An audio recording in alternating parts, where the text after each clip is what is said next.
ഒച്ചകെട്ട് നോക്കിയത്. അന്നേരം ആനയെ കണ്ടു. ഞാൻ തിരിഞ്ഞോടി. കതകിനൊരു മുട്ട് കേട്ട് ഞാൻ അവിടെ ചെന്നപ്പം രക്തത്തിൽ കുളിച്ച് ദേഹത്ത് മുഴുവൻ ചെളിയായിട്ട് പുള്ളിക്കാരൻ നിൽക്കുന്നു. ആന മുൻകാൽ ഉയർത്തി അദ്ദേഹം ചവിട്ടാനായിട്ട് തുടങ്ങിയ സമയത്ത് നിലവിളിക്കാൻ പോലും ശബ്ദം വരുന്നില്ല. സ്നേഹമുള്ളവരെ, നമ്മളിപ്പോൾ എത്തിച്ചേർന്ന് നിൽക്കുന്നത് കണ്ണൂർ ജില്ലയിലെ അയ്യങ്കുന്ന് പഞ്ചായത്തിലെ ഒരു ഭവനത്തിൻ്റെ മുൻപിലാണ് നമ്മളിവിടെ ആയിരിക്കുന്നത്. ആനയുടെ ആക്രമണത്തിൽ നിന്നും വളരെ അത്ഭുതകരമായി രക്ഷപ്പെട്ട ഒരു കർഷകൻ്റെ ഭവനത്തിലേക്കാണ് നമ്മൾ പോകുന്നത്. ഇതാണ് നമ്മൾ നേരത്തെ പറഞ്ഞ സാബു വെട്ടിക്കാട്ടിൽ എന്ന കർഷകൻ്റെ ഭവനം. ഇവിടെ തന്നെ ജനിച്ച് വളർന്ന് തൻ്റെ കൃഷിയിടങ്ങളൊക്കെ മനോഹരമായി സംരക്ഷിച്ചു വരുന്ന ഒരു മാതൃക കർഷകൻ കൂടിയാണ് നമ്മുടെ സാബു ചേട്ടൻ. ഗുഡ്നസ് ടി വിയിലേക്ക് സാബു ചേട്ടനെ ഞങ്ങൾ സ്വാഗതം ചെയ്യുന്നു. ഒരു വലിയ അപകടത്തിൽ നിന്നും അത്ഭുതകരമായി രക്ഷപ്പെട്ട് ഇന്ന് വളരെ സുസ്മേരവതനായി നിൽക്കുന്ന ഒരു വ്യക്തിത്വത്തിൻ്റെ ഉടമയാണ് സാബു ചേട്ടൻ, അല്ലേ? തീർച്ചയായിട്ടും അത് വിചാരിക്കുന്നു.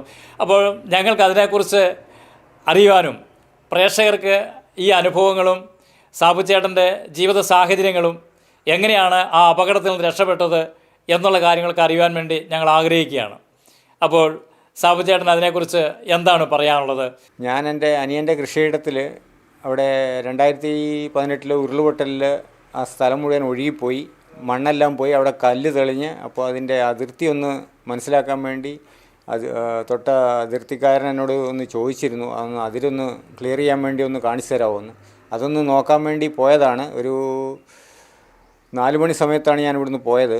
അവിടെ താഴെ എത്താറായപ്പോഴത്തേക്ക് മഴ പെയ്തു, ഭയങ്കര മഴയായിരുന്നു. മഴയായതുകൊണ്ട് ഈ ആന നിന്നോന്നും ഞാൻ അറിഞ്ഞില്ല. അവിടെ കൊക്കോയായിരുന്നു, കൊക്കോയ്ക്കകത്തായിരുന്നു ആന നിന്നത്. അത് ഞാൻ കണ്ടുമില്ല. ആന എന്നെ കണ്ടു. ആനയൊന്ന് ചീറിയപ്പോഴാണ് ഞാൻ ഒച്ചകെട്ട് നോക്കിയത്. അന്നേരം ആനയെ കണ്ടു. ഞാൻ തിരിഞ്ഞോടി. വഴിയിൽ വള്ളിയെ തട്ടി വീണു കഴിഞ്ഞപ്പോൾ ആന എൻ്റെ പുറകെ വന്ന് കുത്തി നിരക്കിക്കൊണ്ട് പോയി. അവിടെ തടഞ്ഞു നിന്ന് പിന്നെ ആന എൻ്റെ അങ്ങേ സൈഡിൽ വന്നിട്ട് കാലുകൊണ്ട് തട്ടി എന്നെ നൂർത്തിട്ട് പിന്നെ ആന ഒരു 3 മിനിറ്റോളം ആന എൻ്റെ മുമ്പിൽ തന്നെ ഇങ്ങനെ നിന്നു. ഞാൻ ആനയുടെ അടിയിൽ കിടന്നു. പിന്നെ ആന ചവിട്ടുമെന്ന് വിചാരിച്ച് ഞാനിങ്ങനെ അത് കാണാൻ കഴിയാത്തത് കൊണ്ട് കണ്ണുകൾ പൊത്തി. ഒരു 2-3 മിനിറ്റ് ആന അവിടെ നിന്നേച്ച് ആന തന്നെ ഓടിപ്പോവുകയാണ് ചെയ്തത്. എന്തോ ദൈവം പറഞ്ഞു വിട്ടതുപോലെ എനിക്ക് തോന്നി. എനിക്ക് അവിടുന്ന് എഴുന്നേറ്റിട്ട് നടന്നു വരാനോ ഒന്നും പറ്റില്ലായിരുന്നു. എനിക്ക് അറിയില്ല അതെങ്ങനെ ഞാൻ എൻ്റെ വീട്ടിലെത്തിയെന്ന് എനിക്കറിയില്ല. ദൈവം ഇവിടെ കൊണ്ട് എത്തിച്ചതാണെന്ന് എനിക്ക് തോന്നുന്നു. ഇപ്പോഴും ഞാൻ അങ്ങനെയാണ് വിശ്വസിക്കുന്നത്. സൗചനം പറഞ്ഞതാണ്, ആ ആനയുടെ കാൽക്കീഴിൽ നിന്നും എങ്ങനെ രക്ഷപ്പെട്ടുവെന്നറിയില്ല. ഏകദേശം 2-3 മിനിറ്റോളം ആ തന്നെ ചവിട്ടാൻ വേണ്ടി ഉയർത്തിയ കാല് അതേപടി ആന താഴേക്ക് താഴ്ത്താതെ വെച്ചുകൊണ്ട് നിൽക്കുകയും പിന്നെ ശാന്തനായി പോകുകയുമാണ്. ഇതൊരു വലിയ അത്ഭുതമല്ലേ? അവിടെ ആ കർഷകനെ, ആ ദൈവത്തിൻ്റെ മകനെ ദൈവം അവിടെ അത്ഭുതകരമായി രക്ഷപ്പെടുത്തിയെന്നാണ് സാബുചേട്ടനോട് നമുക്കറിയാൻ സാധിക്കുന്നത്. തുടർന്ന് എന്തൊക്കെ പരിക്കുകൾ അന്നേരം ഏകദേശം ഉണ്ടായിരുന്നു പറയാമോ? പരിക്ക് എൻ്റെ 2 വാരികളിൽ പൊട്ടി, 3 വാരികളിൽ ക്രാക്ക് ഉണ്ടായിരുന്നു. കൊമ്പ് കൊണ്ടിട്ട് പുറകിൽ മുറിവുണ്ടായിരുന്നു. കാലിനൊരു പൊട്ടുണ്ടായിരുന്നു. 1 കിലോമീറ്റർ ദൂരം ഈ മുറിവുകളും വെച്ച് ആ ഒരു പ്രതിസന്ധിയിൽ ആ മാനസികാവസ്ഥ നമുക്കൊന്ന് ചിന്തിക്കാവുന്നതേ ഉള്ളൂ. അവിടെ നിന്നും ഈ 1 കിലോമീറ്റർ ദൂരം നടന്ന് ഇവിടെ എത്തിയത് എങ്ങനെയാണെന്ന് സാബുചേട്ടന് മനസ്സിലാകുന്നില്ല, വിശ്വസിക്കാൻ പറ്റുന്നില്ല എന്നാണ് സാബുചേട്ടൻ പറയുന്നത്.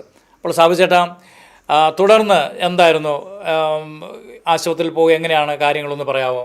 ഞാനിവിടെ വന്നു കഴിഞ്ഞപ്പം പുറവശത്ത് ചെന്നത് മുഴുവൻ മണ്ണും ചെളിയൊക്കെ ആയിരുന്നു എൻ്റെ ദേഹത്ത്. ഇവിടെ പുറവശത്ത് ചെന്നിട്ട് വാതിലിന് മുട്ടി. അപ്പം ഭാര്യ ഉണ്ടായിരുന്നു ഇവിടെ. ഭാര്യ വാതിൽ തുറന്ന് നോക്കുമ്പോൾ ഞാനിങ്ങനെ രക്തത്തിൽ കുളിച്ച് നിൽക്കുന്നതാണ് കാണുന്നത്. പെട്ടെന്ന് എന്നോട് ചോദിച്ചു എന്ത് പറ്റും. ഞാൻ പറഞ്ഞു ഇങ്ങനെ ആനയൊന്ന് തട്ടിയെന്ന് മാത്രമേ പറഞ്ഞുള്ളൂ. അപ്പോഴത്തേക്ക് എനിക്ക് പിന്നെ ഒന്നും തിരിയാതെ ഇപ്പം ഞാൻ എൻ്റെ കണ്ണീരിട്ട് കയറി അവിടെ ഞാൻ ഇരുന്നു കഴിഞ്ഞപ്പോഴത്തേക്ക് പിന്നെ പുള്ളിക്കാരത്തി നേരെ കടയിൽ ഇവിടെ മുടിക്കാമെന്ന് പറഞ്ഞ സ്ഥലത്തെ കടയിലേക്ക് അറിയാവുന്ന നമ്പർ ഉണ്ടായിരുന്നുകൊണ്ട് അവരെ വിളിച്ചു. അന്നേരം അവിടുത്തെ ഇപ്പോഴത്തെ മെമ്പറും മറ്റേ കച്ചവടക്കാരൻ സുധീഷ് എന്ന് പറഞ്ഞ ആളും കൂടെ അവർ 2 പേരും കൂടെ വേഗം ജീപ്പ് എടുത്ത് ഇവിടെ ഓടി വന്ന് എന്നെ നേരെ അമല ഹോസ്പിറ്റലിലേക്ക് കൊണ്ടുപോയി. അവിടെ ചെന്ന് കഴിഞ്ഞപ്പം പിന്നെ അവർ പറഞ്ഞത് ഇവിടെ പറ്റുകയില്ല, നിങ്ങൾ കണ്ണൂർ കൊണ്ടുപോകും. അവിടുന്ന് വേഗം അവർ ചെറിയ ഡ്രസ്സിംഗ് ഒക്കെ ചെയ്ത് ഗ്ലൂക്കോസൊക്കെ കയറ്റി നേരെ ആംബുലൻസിൽ മിമിക്സ് ഹോസ്പിറ്റലിലേക്ക് പോവുകയായിരുന്നു. അവിടെ ആശുപത്രിയിൽ എത്ര ദിവസം ചികിത്സയിൽ കിടന്നു പറയാമോ? അവിടെ 1.5 ആഴ്ചയോളം ചികിത്സയിൽ കിടന്നു. അത് കഴിഞ്ഞിട്ട് പിന്നെ ഇവിടെ വന്നു കഴിഞ്ഞിട്ട് ഒരു 3-4 പോക്ക് രണ്ടാമത് പോകേണ്ടതും വന്നു അവിടെ അവരെ ചെക്കപ്പിനൊക്കെ ആയിട്ട്. അപ്പോൾ ഈ ചികിത്സയ്ക്കും അതുപോലെയുള്ള ആവശ്യങ്ങൾക്ക് വേണ്ടിയിട്ട് സർക്കാരിൽ നിന്ന് എന്തെങ്കിലും സാമ്പത്തിക സഹായം കിട്ടുമോ മറ്റോ ചെയ്തിട്ടുണ്ടോ? സർക്കാരിൽ നിന്ന് 1 രൂപ പോലും കിട്ടിയിട്ടില്ല. പിന്നെ എനിക്കവിടെ 1.25 ലക്ഷം രൂപ ആദ്യത്തെ ബില്ല് തന്നെ ഡിസ്ചാർജ് ബില്ലായി. അത് കഴിഞ്ഞിട്ടുള്ള ബില്ല് വേറെയും ഉണ്ട്. അതൊന്നും അവർ പിന്നെ ഇവിടെ വന്ന് ഫോറസ്റ്റുകാർ വന്ന് ബില്ലൊക്കെ മേടിച്ചുകൊണ്ട് പോയിട്ടുണ്ട്. അവരെന്തെങ്കിലും പിന്നെ പാസ്സാക്കി തരാമെന്ന് പറഞ്ഞിട്ടുണ്ട്. ഇതുവരെ ഒന്നും തന്നിട്ടില്ല. അപ്പോൾ ഇപ്പോൾ ഈ സംഭവം നടന്നിട്ട് ഇപ്പം 2 വർഷമാകുന്നു. ഇതുവരെ ബില്ല് കൊണ്ടുപോയതല്ലാതെ അതിന് മേൽ ഒരു നടപടിയും ഉണ്ടായിട്ടില്ല. അത് എപ്പോഴെങ്കിലും കിട്ടുമെന്ന് പ്രതീക്ഷിക്കുന്നുണ്ടോ? അവർ പറയുന്നത് പിന്നെ ഫണ്ടില്ല, ഫണ്ട് ലഭ്യമാവുന്നതിനനുസരിച്ച് തരാം എന്ന് അവർ പറയുന്നു. ഈ കർഷകന് വന്ന നഷ്ടം 2 വർഷമായിട്ടും സർക്കാരിൻ്റെ ഭാഗത്തു നിന്ന് ഒരു കനിവും ഉണ്ടായിട്ടില്ല. എത്രയോ കാശ് സർക്കാർ ദൂർത്തടിച്ച് കളയുന്നുണ്ട്. പക്ഷേ കർഷകരുടെ ഈ വിധ ആവശ്യങ്ങൾക്ക് ഈ ആനയുടെ ചവിട്ടിൽ നിന്നും അത്ഭുതകരമായി, ഒരുപക്ഷെ നമുക്ക് എങ്ങനെ പറയാം, ആന കനിഞ്ഞ് ജീവൻ കൊടുത്തിട്ടും ആ ജീവനെ സംരക്ഷിക്കുവാൻ ആവശ്യമായ ഒരു നടപടിക്രമവും നമ്മുടെ സർക്കാരിൻ്റെ ഭാഗത്തു നിന്നും ഉണ്ടായിട്ടില്ല. ഇതുപോലെ വേദനപ്പെടുന്ന എത്രയോ കർഷകർ ഈ മലയോര മേഖലകളിൽ ഉണ്ട് എന്ന് നമ്മൾ തിരിച്ചറിയണം. സാബുചേട്ടനെ തുടർന്ന് ഇപ്പോൾ എങ്ങനെയാണ്, ഇപ്പോൾ ആരോഗ്യസ്ഥിതിയൊക്കെ എങ്ങനെ മെച്ചപ്പെട്ട അത്യാവശ്യം ജോലികളൊക്കെ ചെയ്യാൻ ആയോ? എങ്ങനെയാണ്? ജോലികൾ ചെയ്യാതിരിക്കാൻ പറ്റാത്തതുകൊണ്ട് മാത്രം കുറേശ്ശെ ചെയ്യുന്നുണ്ട്. നല്ല ഒരു ആരോഗ്യസ്ഥിതിയൊന്നുമില്ല. തൂമ്പ എടുത്ത് കളയ്ക്കാനൊന്നും പറ്റത്തില്ല. എന്നാലും ചെറിയ അത്യാവശ്യം പണികൾ മാത്രം ചെയ്യുന്നു. സാബുചേട്ടൻ പറഞ്ഞതിൽ നിന്ന് ഒരു കാര്യം മനസ്സിലാകുന്നു. വളരെ വർഷങ്ങൾക്ക് മുമ്പ് ഈ പ്രദേശങ്ങളെല്ലാം വനങ്ങൾ നിറഞ്ഞു നിന്നിരുന്ന കാലഘട്ടത്തിൽ പോലും വന്യമൃഗത്തിൻ്റെ ഇതുപോലൊരു ശല്യമുണ്ടായിട്ടില്ല. നമ്മൾ ചിന്തിക്കേണ്ട ഒരു സാഹചര്യമാണ്. ഇപ്പോഴാണ് വന്യമൃഗ ശല്യം രൂക്ഷമായിരിക്കുന്നത്.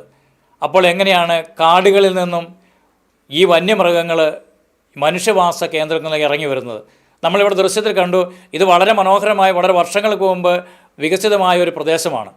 ഇവിടെയും മനുഷ്യന് ഈ കാട്ടുമൃഗങ്ങളെ ഭയന്ന് ജീവിക്കാൻ പറ്റാത്ത ഒരവസ്ഥയിലൂടെ കടന്നു പോവുകയാണ്. ഇതിനെക്കുറിച്ച് സർക്കാരിനോട് എന്താണ് സാബുചേട്ടന് പറയാനുള്ളത്? സർക്കാരിൽ ഞാൻ പലരെ കൊണ്ടും ഇതിൻ്റെ കാര്യങ്ങൾ അന്വേഷിച്ചു. ആരന്വേഷിച്ചപ്പോഴും ഇവർ പറയുന്നത് പിന്നെ അത് പാസ്സാകുന്നതിനനുസരിച്ച് പൈസ തരാം എന്നാണ്. പക്ഷേ എനിക്ക് പ്രതീക്ഷയൊന്നുമില്ല ഈ പൈസ ഇങ്ങനെ കിട്ടുമെന്ന്. സർക്കാരിൻ്റെ കയ്യിൽ നിന്ന് പൈസ കിട്ടാൻ വലിയ ബുദ്ധിമുട്ടാണ്. കൊടുത്താൽ തന്നെ അവർ ആദ്യമേ പറഞ്ഞു അത് മുഴുവൻ പൈസയൊന്നും കിട്ടുകയില്ല, നിങ്ങൾക്കൊരു എത്ര ശതമാനമോ പാസ്സാകുന്നതെന്ന് പറയാൻ പറ്റത്തില്ല, അങ്ങനെയൊക്കെയാണ് പറഞ്ഞിരിക്കുന്നത്. ഇനി അത് തരുവാണെങ്കിൽ തരട്ടെ എന്നുള്ള ഒരു ഇത് മാത്രമേ എനിക്കുള്ളൂ. അദ്ദേഹം പറഞ്ഞതനുസരിച്ച് ഒരു 1.25 ലക്ഷം രൂപ, മറ്റു ചിലവുകളെല്ലാം കൂടെ ഒരു 2-3 ലക്ഷം രൂപയെങ്കിലും ഈ മനുഷ്യന്, ഈ കർഷകന് ചിലവായിട്ടുണ്ട്. അതിൽ ഒരു പൈസ പോലും സർക്കാരിൻ്റെ ഭാഗത്തു നിന്ന് ലഭിച്ചില്ല എന്ന് പറയുന്നത് കർഷകരോട് ഈ സർക്കാർ കാണിക്കുന്ന അവഗണനയുടെ ഒരു നേർചിത്രം കൂടിയാണ് ഇതെന്ന് പറയുന്നതിൽ ഞങ്ങൾക്കും ഭയമില്ല. തീർച്ചയായിട്ടും ഈ കാര്യത്തിൽ സർക്കാർ അടിയന്തരമായി ഇടപെടണം. ഇവർക്കുള്ള സാമ്പത്തിക സഹായം അത് കൊടുത്തിട്ട് മതി മറ്റു കാര്യങ്ങൾ എന്നാണ് ഗുഡ്നസ് ടിവിക്ക് പറയാനുള്ളത്. സ്നേഹമുള്ളവരെ, നമുക്ക് ഒരാളെയും കൂടി കാണേണ്ടതുണ്ട്. നമ്മുടെ സാബുചേട്ടൻ്റെ അവസ്ഥ നമ്മൾ പറഞ്ഞു. പറമ്പിലേക്ക് കൃഷിയിടം കാണുവാൻ വേണ്ടി പോയ ജീവിത പങ്കാളി രക്തത്തിൽ കുളിച്ച് വീട്ടിലേക്ക് കടന്നു വരുന്ന ആ ഒരു അവസ്ഥയിൽ നമ്മുടെ സാബുചേട്ടൻ്റെ പ്രിയ പത്നിയായ ജാൻസി ചേച്ചി അനുഭവിച്ച ആ മാനസിക അവസ്ഥ, ചേച്ചി നമ്മളോട് ചേരുകയാണ്. ഗുഡ്നസ് ടിവിക്ക് ചേച്ചിയെ കൂടെ പരിചയപ്പെടുത്താം. ചേച്ചി, ആ സാഹചര്യം ഇന്നൊന്ന് ഓർത്തെടുക്കുമ്പം എങ്ങനെയായിരുന്നു ചേച്ചിയുടെ അന്നത്തെ മാനസികാവസ്ഥ ഒന്ന് പറയാമോ? അന്ന് നല്ല മഴയായിരുന്നേ. എന്നിട്ട് ആ മഴയത്ത് കുറച്ച് നേരമായിട്ടും പുള്ളിക്കാരനെ കാണാതിരുന്നുകൊണ്ട് ഞാൻ ആകെ ടെൻഷൻ അടിച്ചിങ്ങനെ ഇരിക്കും അവിടെ. എന്നിട്ട് ഞാൻ ഈശോയുടെ രൂപത്തിന് മുന്നിൽ രക്ഷിക്കണേ രക്ഷിക്കണേ എന്ന് പറഞ്ഞുകൊണ്ട് ഇങ്ങനെ കരഞ്ഞ് പ്രാർത്ഥിച്ചു. ഈ കാണുന്നില്ലല്ലോ. അന്നേരം അങ്ങനെ ഇനി വെള്ളത്തിൽ കൂടെ എങ്ങാനും വലിയ മഴയായിരുന്നു അന്ന് പുള്ളിക്കാരൻ്റെ പിറന്നാളും കൂടെ ആയിരുന്നു, മെയ് 27. പിന്നെ അന്നേരമാണ് കുറേ നേരം കഴിഞ്ഞപ്പോൾ കതകിനൊരു മുട്ട് കേട്ട് ഞാൻ അവിടെ ചെന്നപ്പം രക്തത്തിൽ കുളിച്ച് ദേഹത്ത് മുഴുവൻ ചെളിയായിട്ട് പുള്ളിക്കാരൻ നിൽക്കുന്നു. അന്നേരത്തെ മാനസികാവസ്ഥയൊന്നും നമുക്ക് പറഞ്ഞറിയിക്കാൻ പറ്റിയല്ലോ, എന്ത് ചെയ്യണമെന്നൊക്കെ. ഫോണെടുത്ത് ഫ്രണ്ട്സിനെയൊക്കെ വിളിക്കാൻ നോക്കി, കൈ വരച്ചിട്ട് ഫോൺ നമ്പറൊന്നും കാണുന്നുമില്ല. ഒരു തരത്തിൽ ഒരു ഫോൺ നമ്പർ വിളിച്ച് ആ ഫ്രണ്ടിനെ വിളിച്ച് അവർ നിമിഷം കൊണ്ട് ഇവിടെ എത്തി. ഇവിടെ ഉടനെ തന്നെ കൊണ്ടുപോവുക ചെയ്തത്. ചേച്ചി പറഞ്ഞതാണ്, ഭർത്താവ് താമസിക്കുന്ന സാഹചര്യം, മഴയുണ്ട്, വെള്ളപ്പൊക്കമുണ്ട്, ഉരുൾപൊട്ടി ആ ഒരു പ്രദേശം തികച്ചും വർഷങ്ങൾക്ക് മുമ്പ് നാമാവിശേഷമായി പോയതാണ്. അവിടെയാണ് സഹോദരൻ്റെ കൃഷിയിടം, അവിടേക്കാണ് ജീവിത പങ്കാളി പോയിരിക്കുന്നത്. തിരിച്ചു വരേണ്ട സമയം കഴിഞ്ഞു, കാണുന്നില്ല, വിളിക്കാൻ സാധിക്കുന്നില്ല. അപ്പോൾ ആകെയുള്ള ആശ്രയം തിരുഹൃദയത്തെ രൂപത്തിൻ്റെ മുമ്പിൽ മുട്ടുകുത്തി കരഞ്ഞ് പ്രാർത്ഥിക്കുന്ന ജീവിത പങ്കാളിയാണ് നമ്മുടെ മുമ്പിൽ നിൽക്കുന്നത്. ഇത് നമുക്കൊരു പ്രചോദനവും ഒരു മാതൃകയുമാണ്.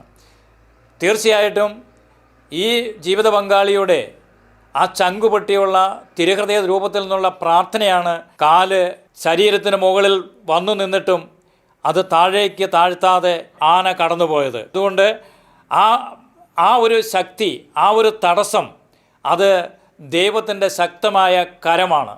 അത് പറഞ്ഞിട്ടുണ്ടല്ലോ, വചനം പറയുന്നുണ്ടല്ലോ, നിങ്ങൾ ദൈവത്തിൻ്റെ കരത്തിന് കീഴിൽ താഴ്മയോടെ നിൽക്കുവിൻ, അവിടുന്ന് തക്ക സമയത്ത് നിങ്ങൾ ഉയർത്തിക്കൊള്ളും. ആ തക്ക സമയത്തുള്ള ദൈവത്തിൻ്റെ ഇടപെടൽ ഭവനത്തിലിരുന്ന് പ്രാർത്ഥിച്ച പ്രാർത്ഥനയുടെ വലിയ ശക്തിയാണെന്ന് ഇവിടെ സാക്ഷ്യപ്പെടുത്തുകയാണ്. ചേച്ചി ഇപ്പോൾ തിരിഞ്ഞു നോക്കുമ്പോൾ ചേച്ചിക്ക് എന്ത് പറയാൻ സാധിക്കുന്നു? ദൈവത്തിൻ്റെ വലിയ കാരുണ്യമാണ് ഞങ്ങളോട് ചെയ്ത കാരുണ്യം. ഇത് ആനയുടെ കാൽച്ചവിട്ടിൽ നിന്ന് രക്ഷപ്പെട്ടു വരിക എന്ന് പറഞ്ഞാൽ അപൂർവമായിട്ട് ഉള്ള സംഭവമല്ലേ. എന്നിട്ട് ദൈവം കയ്യിൽ ആ കരവലയത്തിനുള്ളിൽ ചേർത്ത് പിടിച്ച് ഇവിടെ കൊണ്ട് എത്തിച്ചതെന്നാണ് ഞാൻ വിശ്വസിക്കുന്നത്. അല്ലെങ്കിൽ ഞങ്ങളുടെ പറമ്പെന്ന് പറഞ്ഞാൽ ഒരു കയറ്റമൊക്കെ കയറി വരണം, ദൈവം തന്നെ ഇവിടെ കൊണ്ട് എത്തിച്ചു.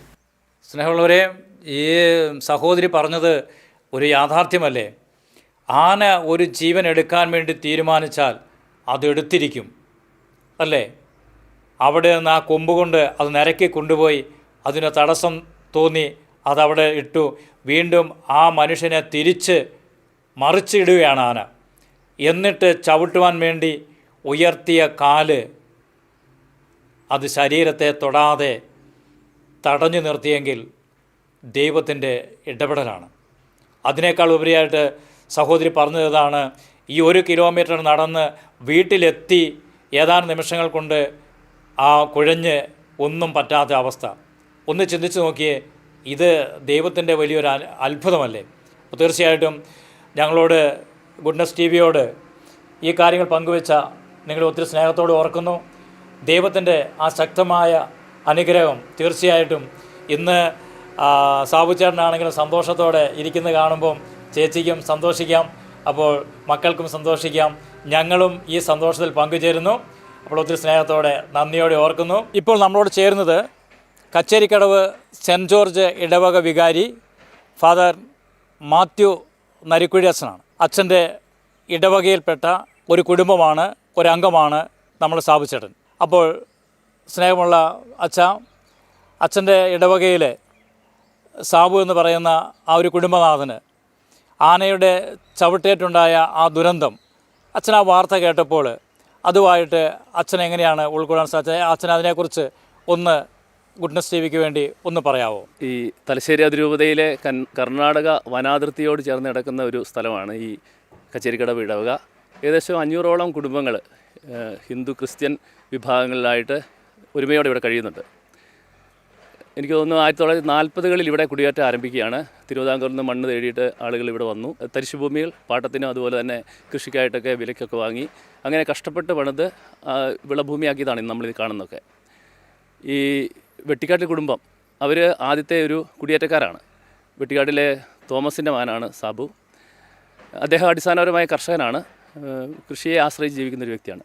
2022 മെയ് മാസത്തിലാണ് അദ്ദേഹത്തിന് ഇങ്ങനെ ഒരു അപകടം ഉണ്ടാകുന്നത്. അദ്ദേഹം പറമ്പിൽ വെച്ച് ആനയുടെ മുമ്പിൽ ഒറ്റപ്പെട്ടു പോവുകയാണ്. ആനയെ കണ്ട് പേടിച്ച് തിരിച്ചോടിയ സമയത്ത് ആന പുറകു വന്നു. അങ്ങനെ അദ്ദേഹം തട്ടി വീഴുന്നു.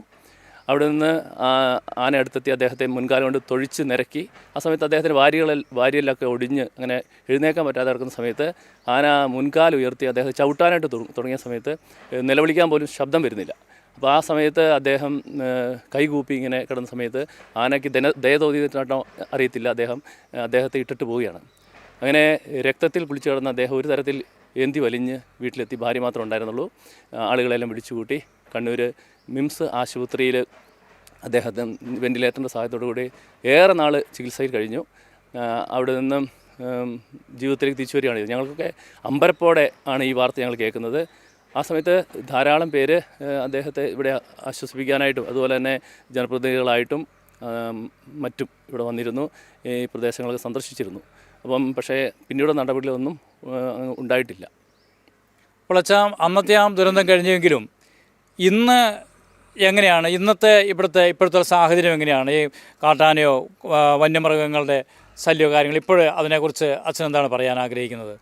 ഈ പ്രദേശം എന്ന് പറയുന്നത് രാപകലില്ലാതെ വന്യമൃഗങ്ങൾ സ്വൈര്യവിഹാരം നടത്തുന്ന സ്ഥലങ്ങളാണ്. ഇപ്പം ഞാൻ 2019 ഇവിടെ വന്ന സമയത്ത് അന്ന് വൈകുന്നേരം ഞാനൊന്ന് പള്ളിയുടെ പുറകിലോട്ട് നോക്കിയപ്പം അവിടെ ഒരു കാട്ടാന കൂട്ടം, ഒരു 10-13 ആനകൾ കുഞ്ഞുങ്ങളടക്കമുള്ളത് ഇങ്ങനെ തമ്പടിച്ച് നിൽക്കുകയാണ്. അച്ഛനെ സ്വീകരിക്കാൻ വേണ്ടി കാട്ടാനക്കൂട്ടമായിരുന്നു ഉണ്ടായിരുന്നത് അല്ലേ? പക്ഷേ ഇപ്പോഴാണെങ്കിലും ഇന്നിപ്പോൾ ഈ ദിവസങ്ങളിൽ നമ്മുടെ ഈ കശുവണ്ടിയുടെ സീസണാണല്ലോ, കശുമാവും തോട്ടങ്ങളിൽ അവർക്ക് അണ്ടി പെറുക്കാൻ പോകാൻ പറ്റാത്തൊരവസ്ഥയിലാണ്. കാരണം കൂട്ടത്തോടെ വന്ന് കശുവണ്ടി നശിപ്പിക്കുന്നു, കൃഷി നശിപ്പിക്കുന്നു, അങ്ങനെ വളരെ സങ്കടത്തിലുള്ളൊരു സമയത്തിലാണ്. ഇപ്പം ഇപ്പോഴും ആളുകൾ ഭീതിയിലാണ്, രാത്രിയിൽ പുറത്തിറങ്ങാൻ പറ്റാതെ, അതുപോലെ തന്നെ പകലാണെങ്കിലും ഒറ്റയ്ക്ക് പുറത്തിറങ്ങാൻ പറ്റാത്ത അവസ്ഥയിൽ ഈ വന്യമൃഗങ്ങളെ പേടിച്ചു കഴിയുന്ന ഒരു അന്തരീക്ഷത്തിലാണ് ഇവിടെയുള്ളവർ. അപ്പോൾ അച്ഛാ, ഇപ്പോൾ ഇതുപോലെ ഇപ്പോഴും ഈ വളരെ ഭീതിയിൽ തന്നെയാണ് മലയോര കർഷകർ ഇന്ന് പലയിടങ്ങളിലും, ഇവിടെ മാത്രമല്ല പലയിടങ്ങളിലും കഴിയുന്നത്. ഇതിനെന്താണ് ഒരു പ്രതിവിധി എന്ന നിലയ്ക്ക് അച്ഛൻ എന്താണ് സർക്കാരിൻ്റെ ഭാഗത്തു നിന്ന് എന്ത് പ്രതീക്ഷിക്കുന്നു നമ്മളിവിടെ, അല്ലെങ്കിൽ അച്ഛന് കൊടുക്കാൻ സാധിക്കും? കാരണം അച്ഛനിപ്പോൾ പറയുമ്പോൾ തന്നെ തൻ്റെ ഇടവകയിലെ ഒരു അംഗത്തിന് വന്ന ആ ഒരു വേദന അച്ഛൻ്റെ ഒരു വേദന പോലെ അച്ഛൻ ഉൾക്കൊണ്ട് സംസാരിക്കുകയായിരുന്നു. ഈ വേദനയിൽ നിന്നുകൊണ്ട് സർക്കാരിനോട് എന്താണ് അച്ഛന് പറയാനുള്ളത്? ഈ വന്യമൃഗങ്ങളെ സംരക്ഷിക്കാൻ അല്ലെങ്കിൽ വനം സംരക്ഷിക്കാനും ശക്തമായ നിയമങ്ങളുണ്ട്. പക്ഷേ വന്യമൃഗ ശല്യത്തിനെതിരെ അല്ലെങ്കിൽ വന്യമൃഗ ആക്രമണങ്ങളിൽപ്പെട്ടവർക്കെതിരെ അവർക്ക് വേണ്ടി എന്ത് ചെയ്യുന്നുള്ള അതിനൊരു കൃത്യമായ നീതമായ നിയമങ്ങളോ ഇത്രയും പ്രധാനമുള്ള നിയമങ്ങളൊന്നുമില്ല. ശരിക്കും പറഞ്ഞാൽ ഒരു ഗവൺമെൻറ് എന്ന് പറയുന്നത് ജനങ്ങളുടെ ജീവനും സ്വത്തിനും സംരക്ഷണം നൽകേണ്ടവരാണ് ഗവൺമെൻറ്. പക്ഷേ ഈ ജനങ്ങളുടെ ജീവനും സ്വത്തിനും സംരക്ഷണം നൽകാൻ പറ്റാത്ത ഒരു ഗവൺമെൻറ്റിന് എങ്ങനെ ജനങ്ങളോട് ഈ ജനവിഭാഗത്തോട് അവർ ചെയ്യേണ്ട കടമകൾ അവകാശപ്പെടാൻ സാധിക്കും? എന്നാൽ ഈ ജനത്തിനോട് കൃത്യമായി നികുതി അടയ്ക്കാൻ, നിയമങ്ങൾ പാലിക്കാനായിട്ട് ചോദിക്കാനായിട്ട് അർഹതയില്ല. കാരണം ജനങ്ങൾക്ക് നൽകേണ്ട കാര്യങ്ങൾ ചെയ്യാൻ പരാജയപ്പെട്ടു പോകുന്ന ഒരു ഗവൺമെൻറ്റിന് അവരോട് അവകാശങ്ങൾ ചോദിക്കാനുള്ള അർഹതയില്ല. ഇപ്പോൾ ഒരു ഇലക്ഷൻ വരുമ്പോൾ അല്ലെങ്കിൽ ഒരു അപകടം സംഭവിക്കുന്ന സമയത്ത് വന്ന് കുറേ വാഗ്ദാനങ്ങൾ നൽകും. അന്ന് ഈ സാബു ചേട്ടൻ്റെ അപകടം ഉണ്ടായ സമയത്ത് സോളാർ ഫെൻസിങ് പോലുള്ള കാര്യങ്ങളെല്ലാം വാഗ്ദാനം ചെയ്തിട്ട് പോയതാണ്, അദ്ദേഹത്തിനുള്ള നഷ്ടപരിഹാരങ്ങൾ വാഗ്ദാനം ചെയ്തിട്ട് പോയതാണ്. ഇതൊന്നും പാലിച്ചിട്ടില്ല. പക്ഷേ എനിക്ക് തോന്നുന്നു മറ്റ് രാജ്യങ്ങളിൽ പല മേഖല, ഇപ്പോൾ ആരോഗ്യ മേഖലയിലാണെങ്കിലും വ്യവസായ മേഖലകളിലാണെങ്കിലും വിജയകരമായി നടപ്പിലാക്കിയ ഫലപ്രദമായ കാര്യങ്ങളെല്ലാം പോയി കണ്ടു പഠിച്ച് നമ്മൾ കേരളത്തിലൊക്കെ നടപ്പിലാക്കാനായിട്ട് ജനപ്രതിനിധികളൊക്കെ പോകാറുണ്ട്.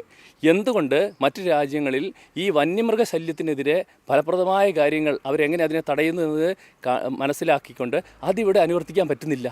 അതാണ് ഇനി വേണ്ടത്. അതുകൊണ്ട് എനിക്ക് തോന്നുന്നു വാഗ്ദാനങ്ങളെക്കാൾ ഉപരി വന്യമൃഗങ്ങളുടെ ആക്രമണങ്ങൾ മൂലം ജീവൻ നഷ്ടപ്പെട്ടു പോയ മനുഷ്യർക്ക്, അതുപോലെ തന്നെ പരിക്ക് പറ്റി ഇതുപോലെ സാബുചേട്ടനെ പോലെയുള്ളവർക്ക്, കൃഷിനാശം സംഭവിച്ചവർക്ക്, അവർക്കൊക്കെ അടിയന്തര പ്രാധാന്യത്തോടുകൂടെ നഷ്ടപരിഹാരം നൽകാനായിട്ട് ഈ ഭരണ സംവിധാനങ്ങൾ തയ്യാറാകണമെന്നാണ് എനിക്ക് അഭ്യർത്ഥിക്കാനുള്ളത്. അപ്പോൾ അച്ഛൻ പറഞ്ഞതിൽ രണ്ട് കാര്യം ഓർത്തെടുക്കുകയാണ്. ഒന്ന്, ഇവിടെ മനുഷ്യനെ സംരക്ഷിക്കാൻ ഒരു നിയമമില്ല അച്ഛൻ പറയുന്നത്. വന്യമൃഗങ്ങളെ സംരക്ഷിക്കാൻ നിയമമുണ്ട്, സർക്കാർ അതിനുവേണ്ടി പണം ചെലവാക്കുന്നു, അതിനുവേണ്ടി ഉദ്യോഗസ്ഥരെ നിയമിക്കുന്നു. എന്തുകൊണ്ട് ഇതുപോലെ മനുഷ്യനെ സംരക്ഷിക്കാൻ ഒരു നിയമമില്ല, മനുഷ്യനെ സംരക്ഷിക്കുവാൻ ഒരു പ്രതിബദ്ധത നമ്മൾ തിരഞ്ഞെടുക്കുന്ന ജനപ്രതിനിധികൾക്ക് ഇല്ല എന്ന് അച്ഛൻ സൂചിപ്പിക്കുകയായിരുന്നു. വീണ്ടും അച്ഛൻ പറഞ്ഞൊരു കാര്യം ഇതാണ്, ഈ ജനങ്ങൾ ഇവിടെ നികുതി കൊടുക്കുന്നു. ഈ സാബുചേട്ടൻ ഉൾപ്പെടെ ഇപ്പോഴും ഓരോ കാര്യത്തിനും സർക്കാരിലേക്ക് കൊടുക്കേണ്ട കാര്യങ്ങളെല്ലാം കൊടുക്കുന്നു. അന്ന് വാഗ്ദാനം ചെയ്ത ആ സാമ്പത്തിക സഹായം ഇന്ന് വരെ ലഭിച്ചിട്ടില്ല. അതുപോലെ വൈദ്യുതി വേലി നിർമ്മിക്കാമെന്ന് അന്ന് ഒരു ദുരന്തമുണ്ടായപ്പോൾ വന്ന് ഘോരഘോരം അത് ചെയ്യുമെന്ന് പറഞ്ഞു. 2 വർഷമായിട്ടും നടന്നിട്ടില്ല. അപ്പോൾ ഇങ്ങനെയുള്ള കാര്യങ്ങൾ അടിയന്തര ശ്രദ്ധ ഉണ്ടായിരിക്കണമെന്നാണ് അച്ഛൻ പറഞ്ഞത് നമുക്ക് മനസ്സിലാക്കാൻ സാധിക്കുന്നത്. അപ്പോൾ ഗുഡ്നസ് ടിവിക്കും പറയാനിതേ ഉള്ളൂ, ഇനിയും ഒരു ദുരന്തമുണ്ടാവുന്നത് വരെ ഇങ്ങനെയുള്ള മലയോര മേഖലകളെ അവഗണിക്കരുത് എന്ന് ശക്തമായി ഗുഡ്നസ് ടിവി പറയുകയാണ്. കാരണം അവിടെ ചെയ്യേണ്ട കാര്യങ്ങൾ അക്കമിട്ട് വാഗ്ദാനങ്ങളല്ല വേണ്ടത്, പ്രവൃത്തിയാണ് വേണ്ടത്. അതിനുവേണ്ടി സഹകരിക്കണം, സർക്കാർ ഉണർന്നെഴുന്നേൽക്കണം എന്ന് ആവശ്യപ്പെടുകയാണ്. അച്ഛാ, ഇപ്പോഴും ഈ വന്യമൃഗത്തിൻ്റെ ഭീതി ഈ പ്രദേശത്ത് വിട്ടൊഴിഞ്ഞിട്ടില്ല എന്ന് അച്ഛൻ പറയുന്നു. താങ്കളുടെ കൃഷിയിടത്തിൽ നിന്നും കശുവണ്ടി ശേഖരിക്കാൻ സാധിക്കുന്നില്ല എന്ന് പറയുന്നു. ഈ കാർഷിക മേഖലയിൽ ഇവരുടെ ഇപ്പോഴത്തെ അവസ്ഥ അച്ഛനൊന്ന് പങ്കുവയ്ക്കാമോ? കർഷകരെ സംബന്ധിച്ചിടത്തോളം എനിക്ക് തോന്നുന്നു ഇനി മുമ്പോട്ട് ഈ കൃഷിഭൂമികൾ കൊണ്ട് അവർക്ക് അവരുടെ ജീവിതങ്ങളെ കൊണ്ടുപോകാൻ പറ്റുമോ എന്നും അവർ ഭയപ്പെടുകയാണ്. അതുകൊണ്ട് തന്നെ ഈ പല വീടുകളിലെയും പഠിച്ചു വരുന്ന കുഞ്ഞുങ്ങളെല്ലാം പുറത്തോട്ട് പോവുകയാണ്. കാരണം ഈ കൃഷി കൊണ്ട് കിട്ടുന്ന വരുമാനം കൊണ്ട് അവരുടെ കാര്യങ്ങളൊന്നും നടപ്പിലാകുന്നില്ല. കാരണം കൃഷി ഒരു വശത്ത് വന്യമൃഗ ശല്യങ്ങൾ, കൃഷിനാശങ്ങൾ, അതുപോലെ തന്നെ ഇതുപോലെ തന്നെ കാർഷിക വിഭവങ്ങൾക്ക് വില മതിയായിട്ട് ലഭിക്കാത്ത അവസ്ഥ. ഇതുകൊണ്ട് കർഷകരെ സംബന്ധിച്ചിടത്തോളം അവരുടെ കാര്യങ്ങൾ മുമ്പോട്ട് കൊണ്ടുപോകാനായിട്ട് ഈ കൃഷിഭൂമി കൊണ്ട് ഇപ്പോൾ പറ്റാത്തൊരവസ്ഥയിലാണ് അവരുള്ളത്. ഗുഡ്നസ് ടിവിക്ക് വേണ്ടി ക്യാമറാമാൻ ജോൺസണോടൊപ്പം ബേബി.